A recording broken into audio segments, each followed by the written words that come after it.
ఏముంది డైరెక్ట్గా చెప్పేస్తాను. ఏం మనుషులు అసలు మీరు? అయ్యమ్మకే పుట్టారా అసలు? ఏం పెంపకం రా? మిమ్మల్ని కన్న పాపానికి మిమ్మల్ని కన్న తల్లిదండ్రులను కూడా అనాల్సి వస్తుంది.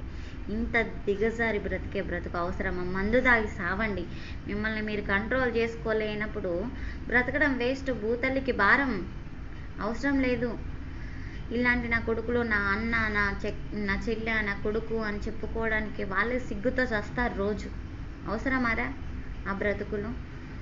ఈ మధ్య 8 ఏళ్ళ ఒక చిన్న పాప, నంద్యాల అమ్మాయి, అండ్ అది కూడా పక్కన పెడితే 6 నెలల పాలకి పాప. అరే వాళ్ళల్లో మీకేం కనిపించిందని అంతగనంగా దిగజారేద్దా?